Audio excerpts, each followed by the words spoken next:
What's up, y'all? Queenzflip, I'm here, I'm back. The suspension for a couple of hours. You know they can't leave Flip out, and I'm not going to let them leave me out.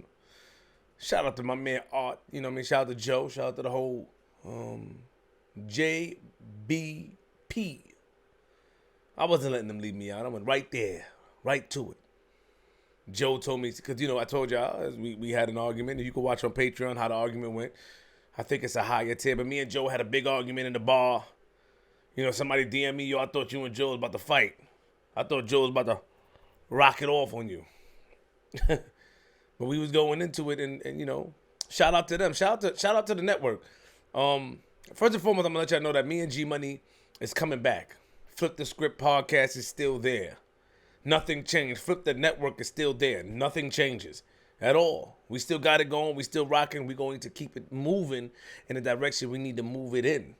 Right now we're finding a pace, due to the fact that I've signed to another network for the time I signed. We'll see. But I had fun this episode. I mean, make sure you guys watch and hear the story what happened with me and Joe in the bar. The whole ego thing, the whole views thing, the whole measuring, I'm popping, and all that stuff, and standing up over, and who you talking to, and all that, but it worked itself out. Podcast was good, though. See a lot of people talking. Your Flip came out of nowhere. As you know, Joe told me to sit home, and then I got hit up in the morning, and I just decided to go. You're not going to tell me sit home while I'm on the contract. I'm here to work. You're not telling me sit home. Nah. So I went, popped up. I told Art, yo, I'm pulling up. All right. Shout out to Art, Ian. Shout out to the whole cast, though. Shout out to M4. Shout out to my man Freeze. Shout out to CP. Shout out to Library. Shout out to Emerald Live. Shout out to Corey. Shout out to everybody. This episode was pretty good.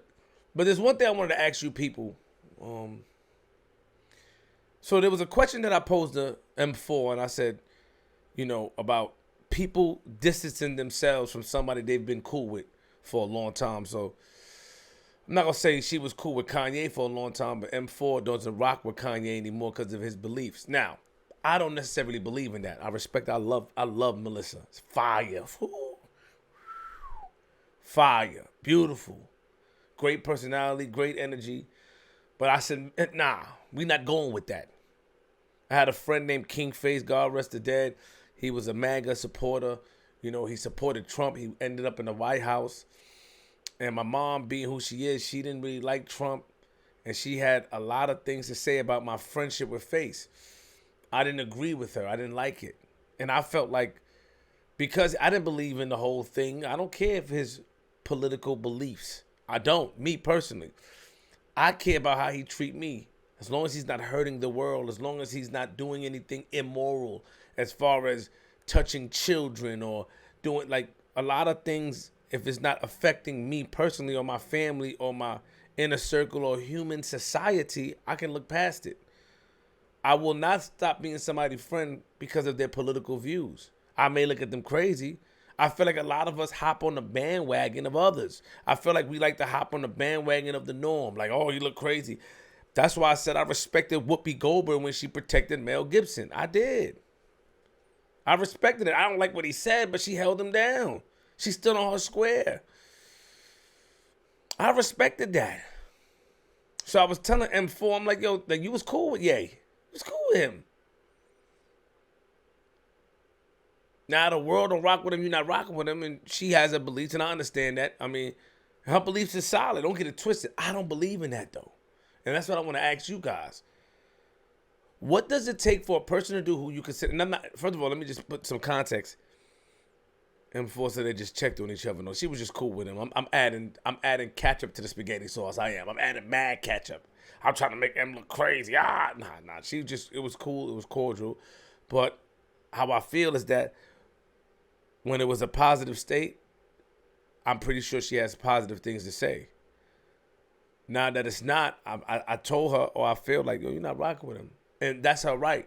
And she has her stance, and I stand by her because she's my co-host. So I'm standing with M4. Cool. I'm not necessarily going to do that.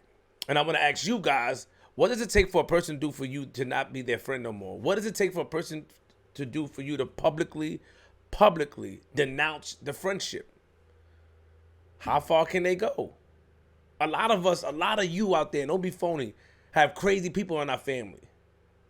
P-files, R words, parents.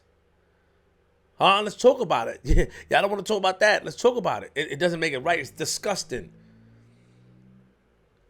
But the hard question is, do you stop loving them? They never did it to you, right? Do you stop loving them? Of course, what they did to whomever, disgrace, despicable. How do you handle that? Me, personally, I knew somebody in my family that did that, and I had to cut them off. And I cut them off because I saw no sight of change.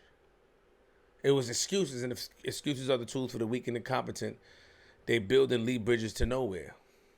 There was another one who had a mistake, a domestic mistake, and I was upset, and I saw growth, so I was able to forgive and still say, that's my family, that's my cousin. But it's hard to stand with people that do things, but it's easy to disown them publicly. Because the truth is, a lot of y'all love your father, your brother, your sister, your mother that does things, that did drugs, that gave away. I know a girl that her mother gave her away when she was a kid for some crack. And she loved her to this day. Will she say that publicly? No, because the norm is you got to look down upon that. Let's keep it real. The problem is I'm here to keep it real. I'm breaking the fifth wall again. I'm here to keep it real. I'm here to tell the truth. How do you feel? If I see change, people make mistakes. We all grow. But how far does a person have to go for you to disown them? Denounce the friendship. I want to know. I just don't want everybody hiding, because I know a lot of people out here in society, it looks good we want to be pictured a certain way. We want to be looked at from a certain lens. Not me. My lens, the lens I want you to look at me from is a foggy lens. I don't want you to like me. I'm not here to please anyone but my children, my family, and to allow the people that follow me to understand and get into my world. But I'm a realist. It's reality. It's hard to denounce someone who you loved all the time. I know people that love murderers. People who have committed the biggest sin. I even seen the person that was murdered, parents love the murderer. It's easy to denounce. It's easy. It's easy to look in the dark and say it's dark instead of finding the light in the dark through the crack. It's easy. It's easy to follow society's rules. But how do you feel? Let me know below. Queens.